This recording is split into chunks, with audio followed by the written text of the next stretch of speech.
The views and opinions expressed on this program do not necessarily reflect or represent the views and opinions of 580 WCHS or West Virginia Radio Corporation.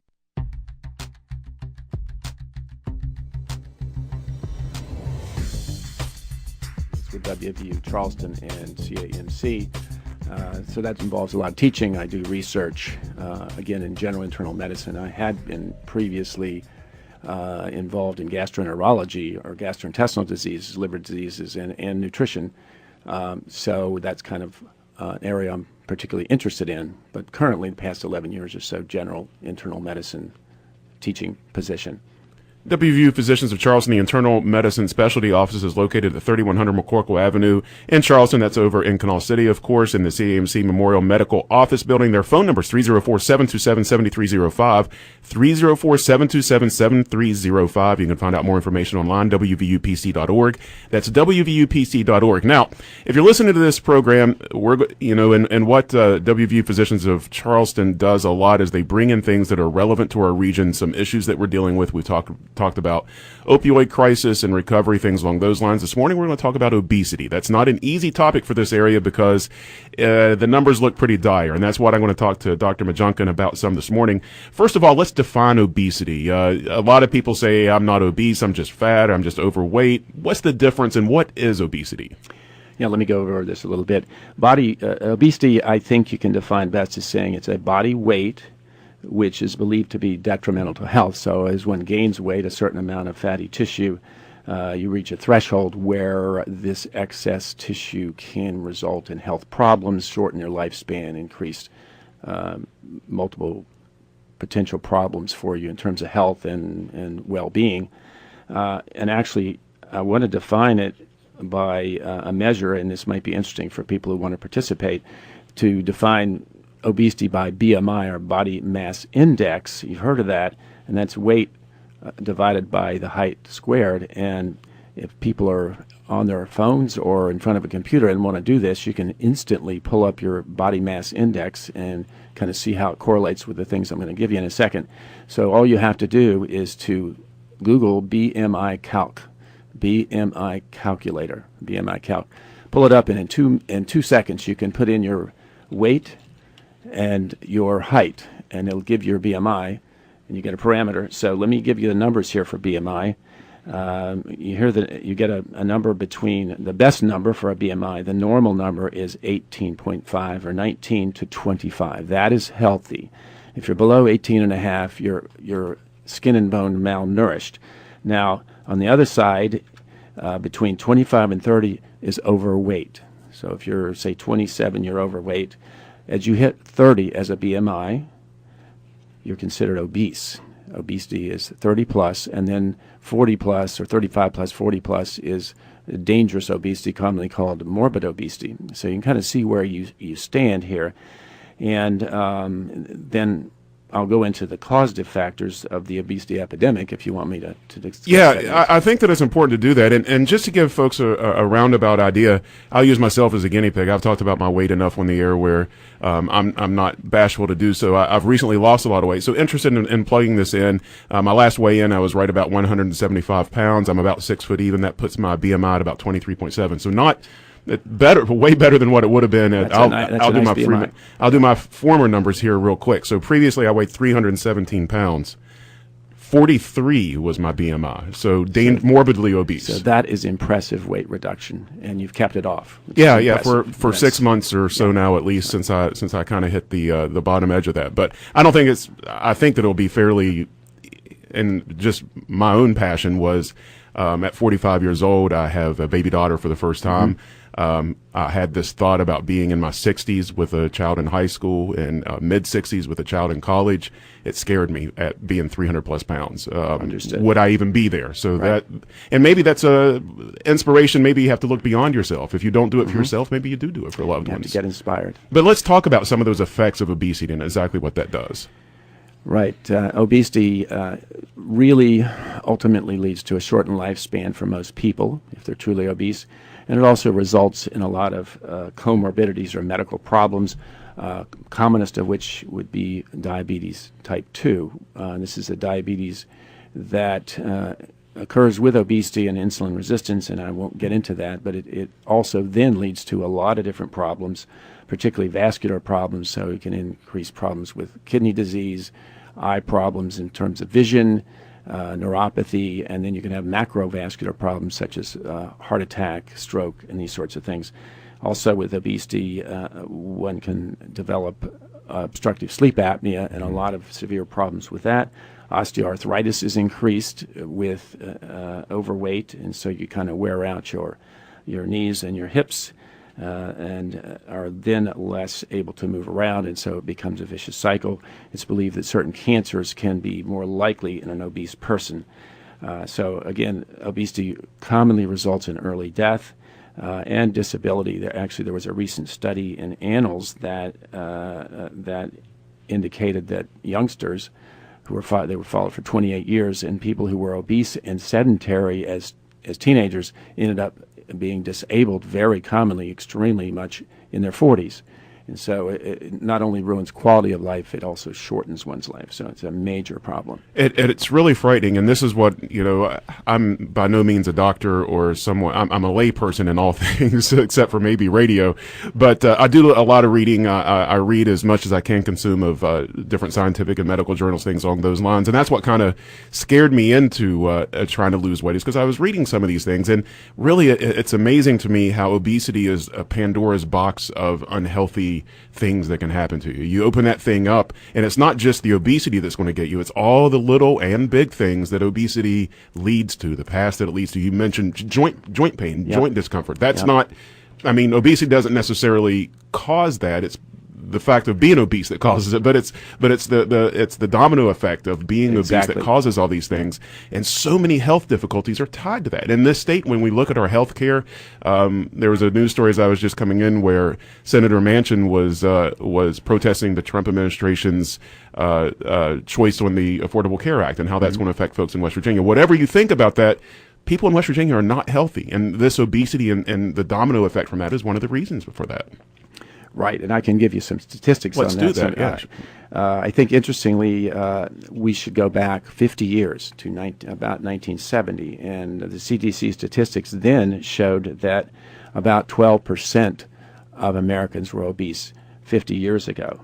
And currently, in the most recent report was 2016, and at that time, the average or the prevalence of obesity in the United States was about 40%, close to 40%.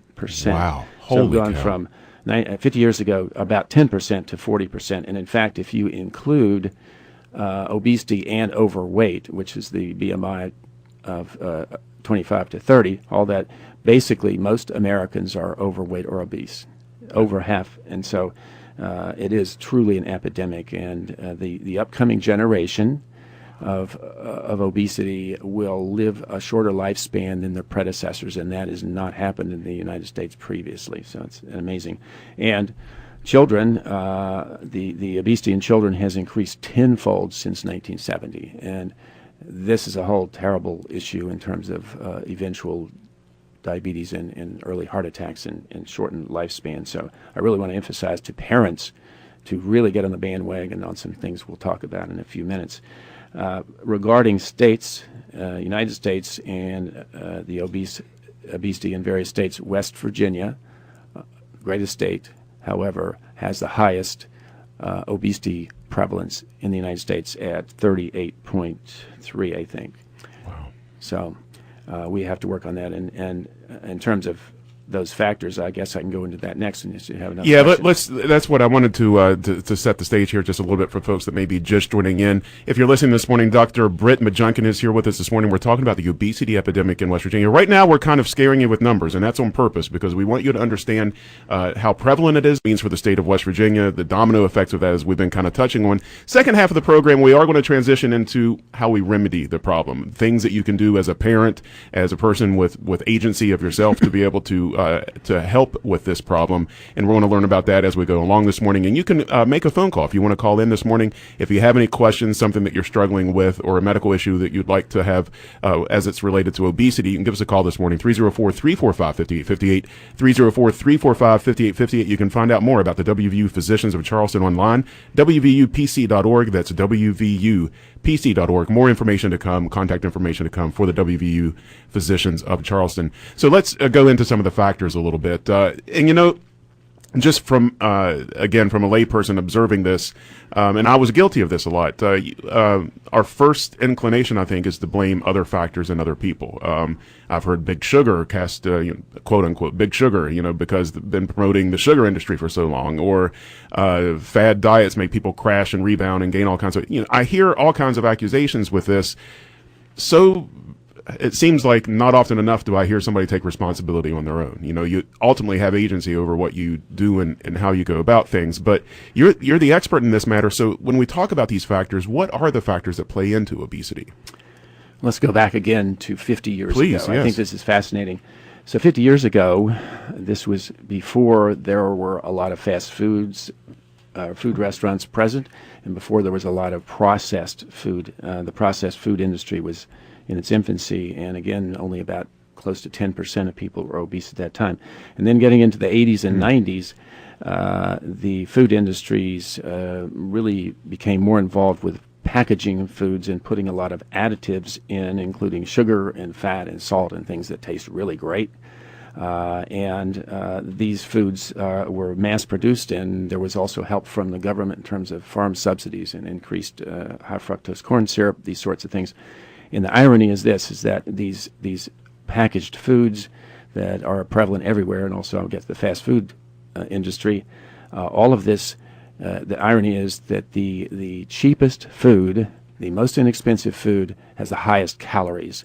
And so in the United States, sadly, the poorer states and the poorer areas have the most obesity because the food is very cheap but very high in calories.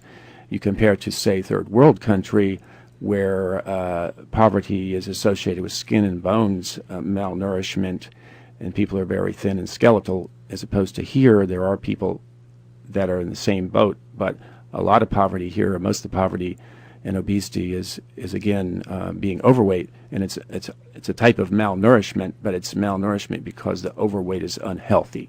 Okay.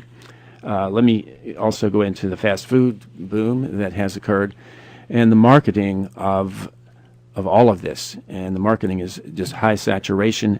The advertisers and the companies are very aware that saturation will do it, and also are aware of the psychology of eating and producing these packaged foods and the great tasting fast foods that actually affect the pleasure center in the brain, the nucleus accumbens, and so you have a nice juicy cinnamon roll slathered with butter and the icing on top, and it goes to your brain, and the brain says, "This is really great. I like this," and you get a jolt of dopamine, the pleasure hormone, and you get a nice little moment of joy. And that's good, but if it's repetitive, it can become literally an addictive type process, just like with heroin or something else. And then we're just overrun with a ubiquity of food everywhere, high in calories. So if you go to Office Max or to Lowe's, always at the front desk there, you'll have plenty of snacks. Yep. So it's everywhere, and so I think it's a cultural issue, and I'm not terribly judgmental toward people. It's just what has happened to us, and so you really have to become vigilant about this. The other thing I want to mention quickly in terms of the causes of the obesity epidemic, what worsens it in a rural state like West Virginia is availability of supermarkets nearby. So if you're in a rural area and your supermarket is 30 or 40 miles away and there is a 7-Eleven or a convenience mart nearby, or fast food nearby, always somewhere nearby, then that's where you may tend to get most of your food. And so particularly kids in these areas, I feel terrible for because they don't get whole foods, fruits and vegetables, that sort of thing. So it's all this processed stuff. And then I'll let you... No, please. One more thing. The other big issue in all of this is sedentary lifestyle. We have become very sedentary and we don't exercise, and that's the whole epic of or the occurrence of gaming and television and iPhones and such, and we sit on the couch. Yeah, and there's no doubt about that even just when I was growing up, most of the activity that you had after school or when you were your quote-unquote idle time, although I grew up with a computer and I played games and stuff, but most of it was outside. I mean, even if it was just riding your bike down to the community center to play a little basketball, ride home. I mean, I did that hundreds of times when I was growing up, and I was a fat kid. I mean, so imagine when you don't have that physical outlet to be able to do things along those lines. And I think that the important thing here that we understand, as with a lot of socioeconomic health factors, is it's one thing to say, and as I was kind of setting up, because I was waiting to be knocked down here.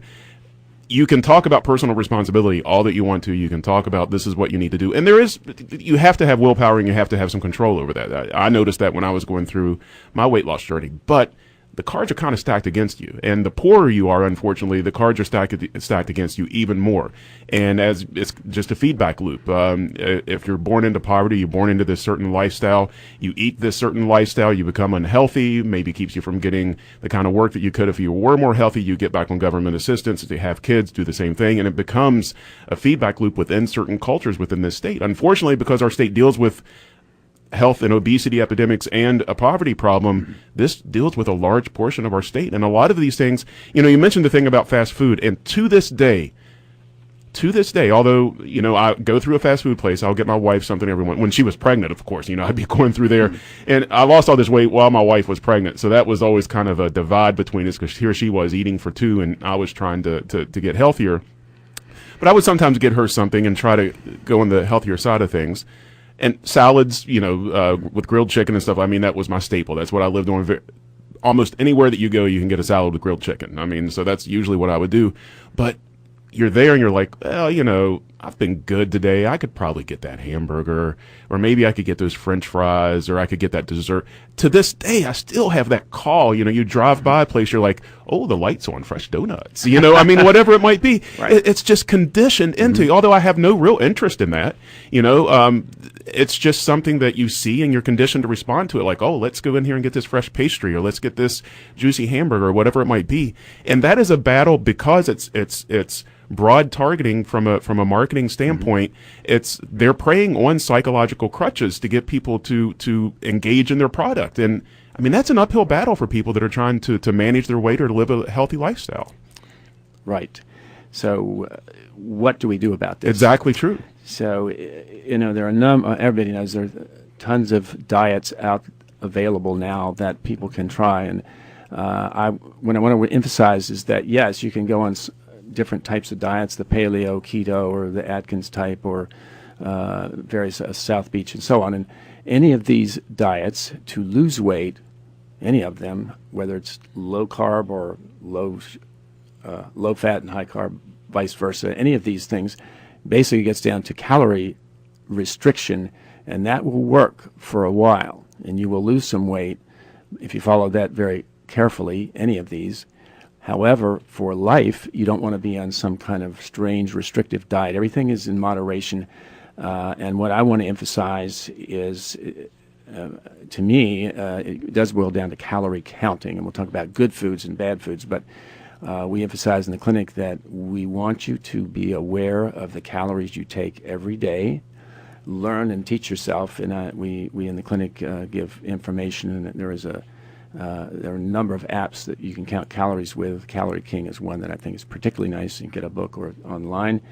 There's also the group from Harvard Nutrition that I have the connection here. I'll give it to you a little bit later.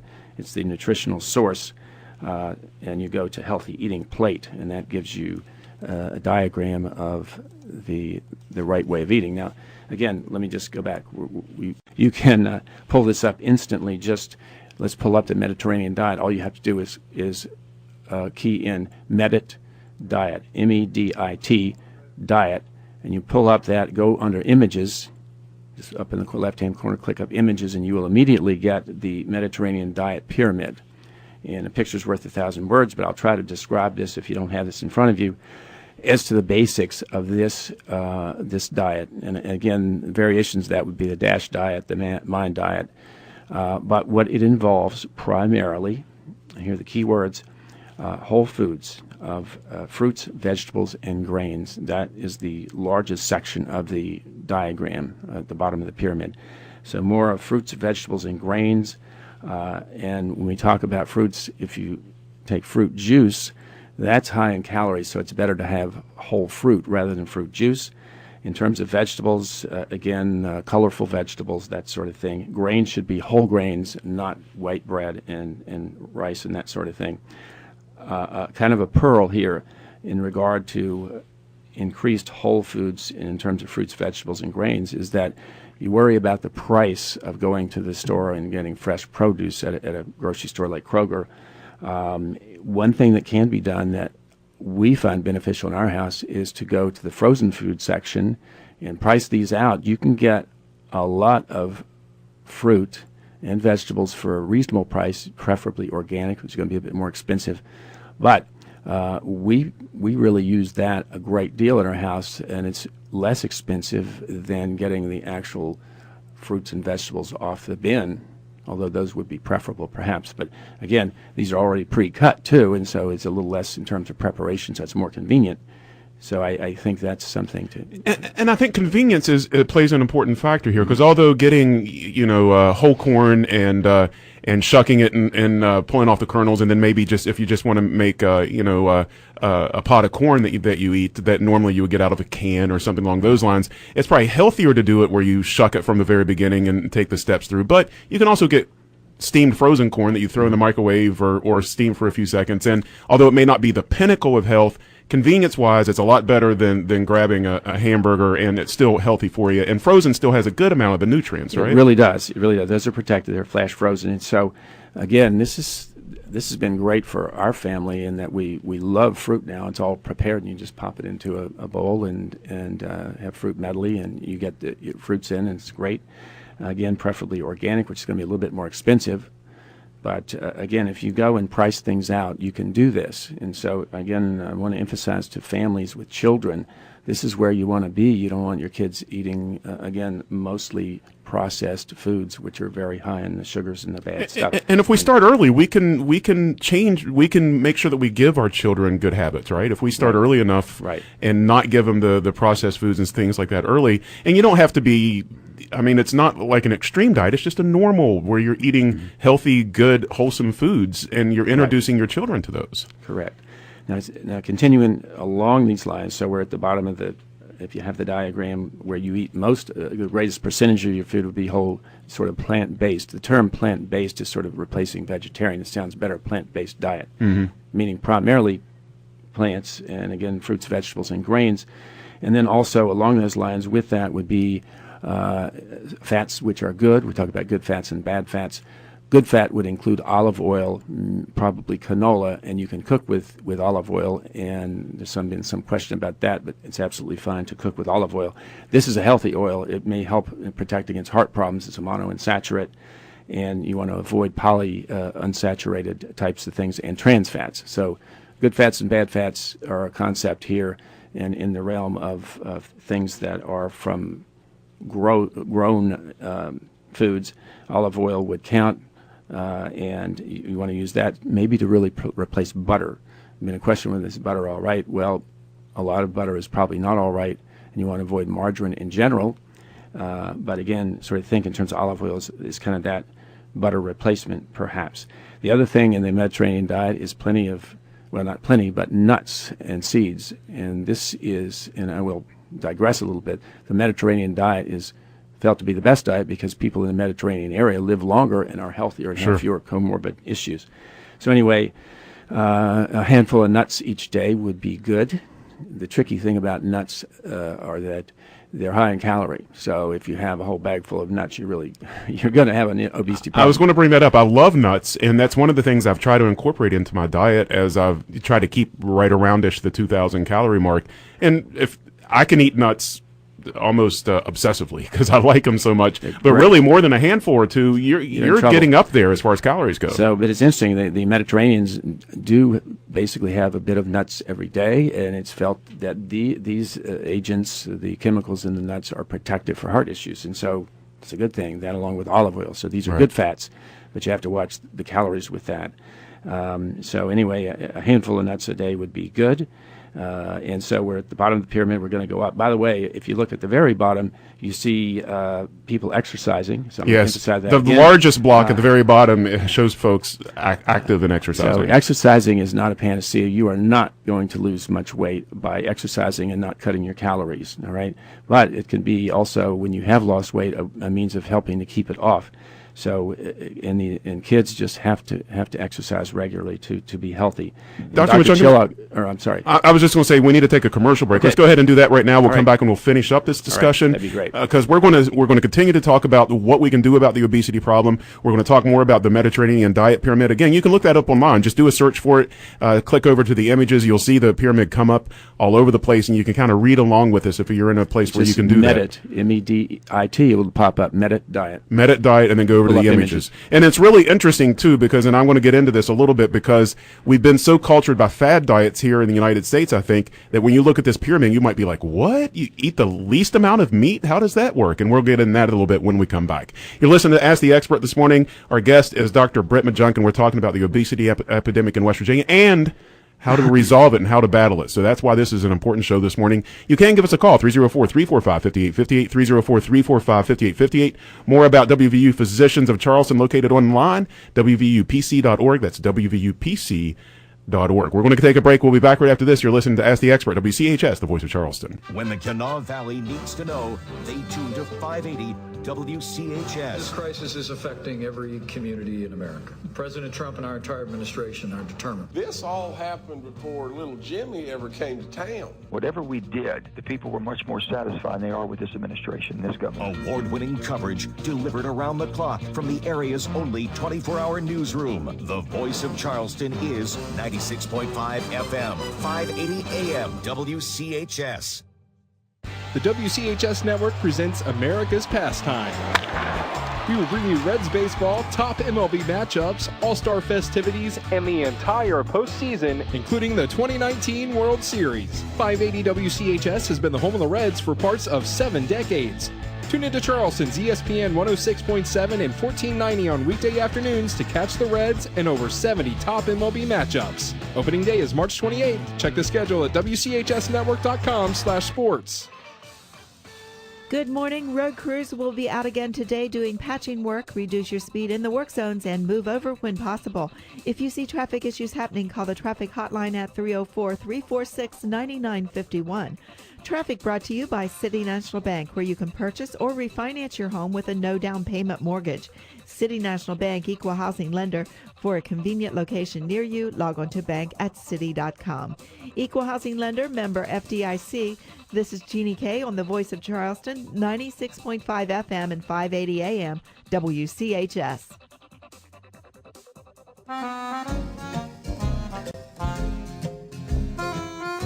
You're listening to Ask the Expert, WCHS, the voice of Charleston. I'm Dale Cooper. Thank you so much for tuning in today. We're having a fantastic discussion this morning. Dr. Brittain McJunkin is here. We're talking about the obesity epidemic in West Virginia. We're in more of the good news area right now. We've gotten through the tough statistics. Now we're talking about what we can do to resolve it. And Dr. McJunkin is talking about some of his recommendations and some of the scientifically backed recommendations for the way to eat. More information about WVU Physicians of Charleston Internal Medicine. So, Dr. McJunkin, we were talking before the break. We were going over the Mediterranean pyramid.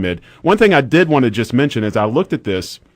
I like this diet a lot. It reflects a lot of the way that I eat. I probably eat a little bit more proteins than what this would suggest. But in looking at this pyramid for folks that are maybe used to some of the fad diets that we've been going through here in the United States that are so protein and meat heavy and so carb starved, this is really not that kind of diet. This is way more balanced and really more realistic, something that's a little easier to stick to, I think. True, and we were finishing up on the section on whole foods in terms of things that are grown. Please, yeah. Fruits, vegetables, and grains. This would be whole wheat and that type of thing, whole wheat, pasta, and such. Before I forget, and I'm going off this section, but in this area, you're eating whole foods, and I just want to get this in. Another thing that we really emphasize that's critically important is the intake of soda pop or colas, soft drinks. This is a huge issue, and I just want to throw this in before I forget. A can of Coke is about 140 calories, and I see patients in the clinic very commonly who say, well, I'll drink a six-pack of Coke each day, or Mountain Dew, whatever.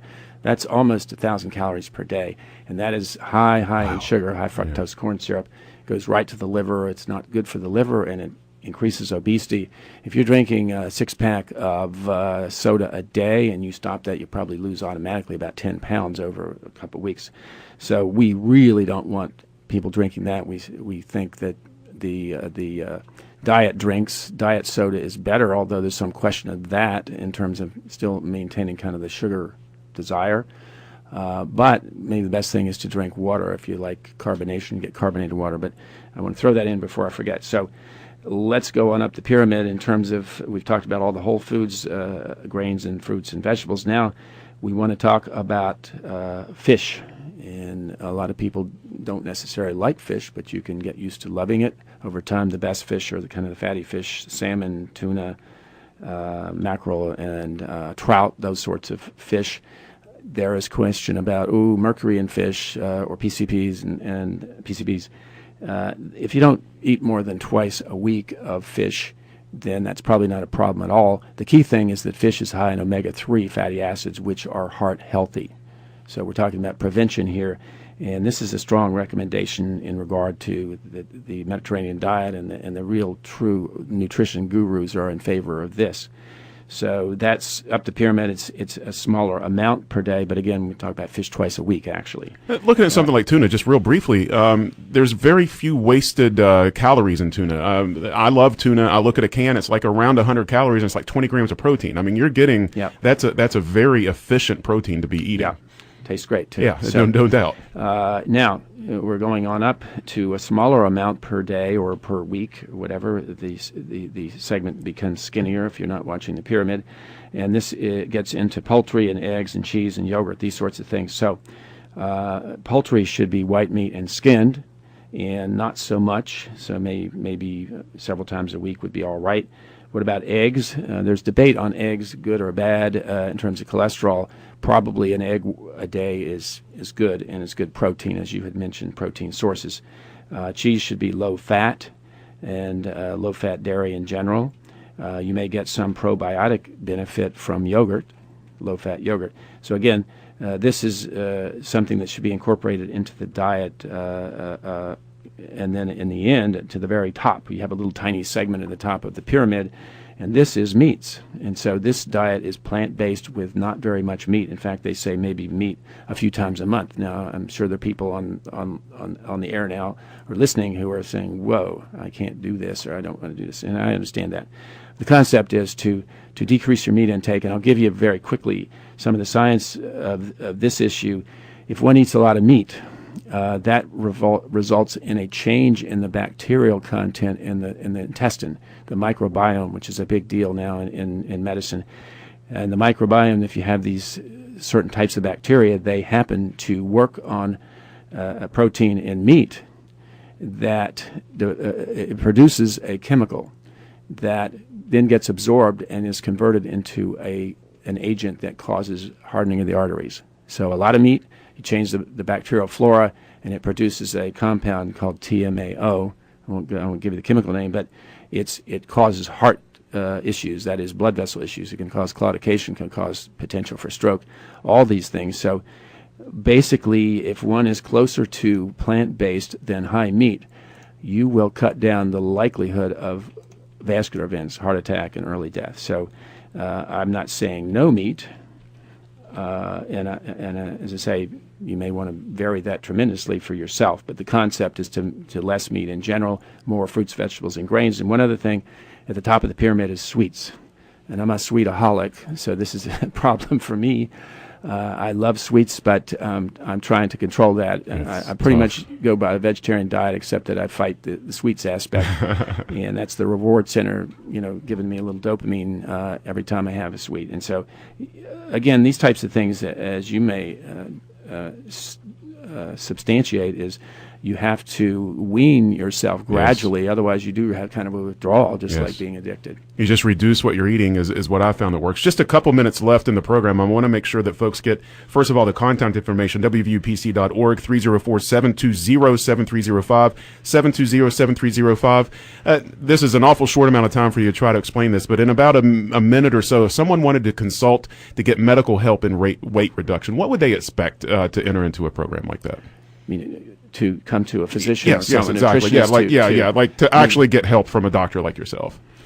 They would receive what I've been reviewing here, and again, I will repeat a few things that I think are critical in terms of being successful, and that is being aware of the calories you eat per day. And again, I use the round number 2,000. For women, it's a little less.